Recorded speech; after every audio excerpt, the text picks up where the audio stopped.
greatest mastery lies in our ability to choose how we respond to triggers.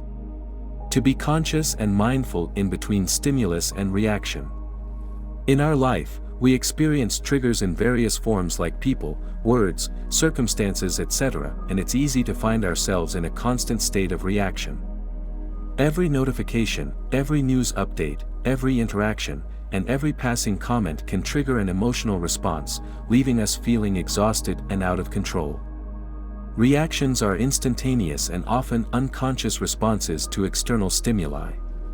The woke and conscious people don't react, they respond. There is a difference. Reactions stem from deeply ingrained patterns, habits, fears, and past experiences.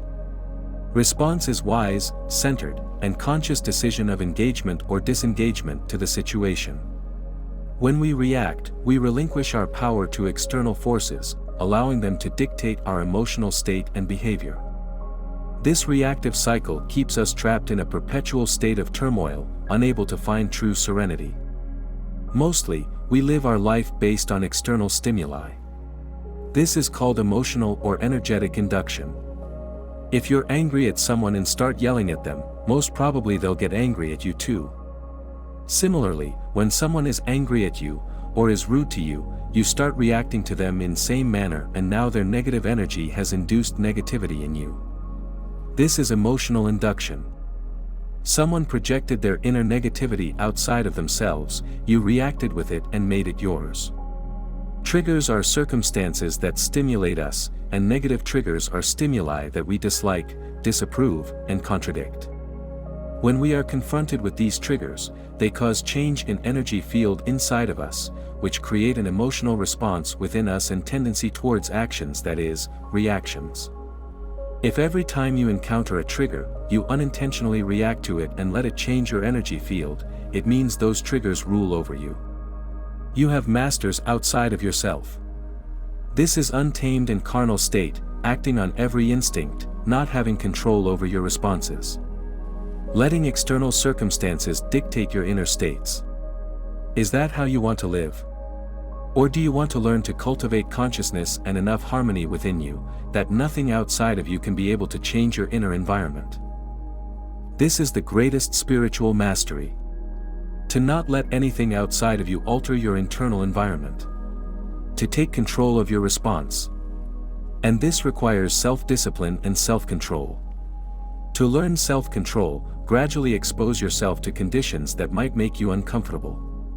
When you actively expose yourself to situations that you know might trigger a reaction in you, and you sit with yourself all uncomfortable, without reacting or doing anything about it, you learn self-control. To stop reacting to everything is not easy, it's uncomfortable.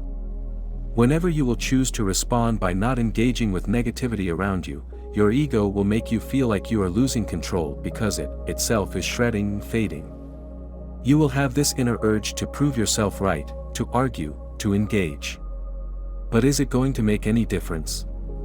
You have to understand that not everyone is on the same level of consciousness as you, and you can't always change the external circumstances by reacting to it. How many times have we caught ourselves in circumstances and relationships where our arguments and complaints have not changed anything around? Sometimes, instead of trying to negate external negativity by reacting, all we have to do is stop reacting. You cannot always teach change by arguing. To inspire change, you must be the change. Sometimes, the purpose of outer conflict is to teach us inner mastery. It's about changing inner self and being mindful. Mindfulness is the practice of bringing our full attention to the present moment. By cultivating mindfulness, we create a space between stimulus and response. This space is a powerful tool. It allows us to observe our thoughts and emotions without being swept away by them. Through mindfulness, we can choose a conscious response rather than an automatic reaction. Begin by incorporating simple mindfulness practices into your daily routine. Spend a few moments each day in quiet reflection, observing your breath and the sensations in your body. Notice when you are reacting to something and gently bring your awareness back to the present moment. Over time, this practice will help you develop a greater sense of control over your reactions. Remember, Change does not happen instantaneously. Be compassionate to yourself in this journey of transformation. Compassion, for ourselves and others, is essential in breaking the cycle of reactivity. When we react, we often do so from a place of fear or anger, which only leads to more suffering. Compassion softens our hearts and allows us to approach ourselves and others with kindness and understanding. Practicing self-compassion involves recognizing our own humanity and treating ourselves with the same kindness we would offer a dear friend.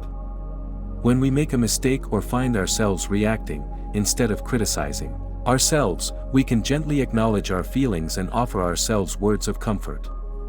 This compassionate approach will help us to learn and grow from our experiences rather than being overwhelmed by them. Learn to live with intention. It means making conscious choices about how we respond to life. It involves setting clear intentions for how we want to show up in the world, and aligning our actions with our deepest values. Do you want to live in constant loop of fear and anger? A life of discord and conflict, reacting to every stimulus? Or do you want to live a centered and grounded life, rooted in peaceful actions and thoughtful responses? When we live intentionally, we are guided by our inner wisdom rather than external triggers. Start by reflecting on what matters the most to you and what kind of person you want to be. Set daily intentions that align with these values, and remind yourself of them throughout the day.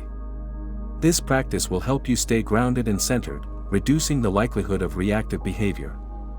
Remember, it's not about living a passive life with no opinions whatsoever. Instead, it's about taking control of your responses, to not let yourself be blinded by emotions, to cultivate the ability to choose when to react. You don't have to repress your emotions, instead learn to regulate them. The journey of stop reacting to everything is a path towards inner peace and spiritual growth. Remember, it is a gradual process that requires patience and commitment. Embrace each step with kindness and self-compassion, and you will find yourself moving closer to a state of lasting peace and harmony. Remember, the negative circumstances aren't to torture us, they serve the purpose of aiding us in our transcendence, helping us master our inner environment. Every time you respond with calmness and wisdom instead of reacting, you ascend towards your highest self, transforming from carnal self to the divine being.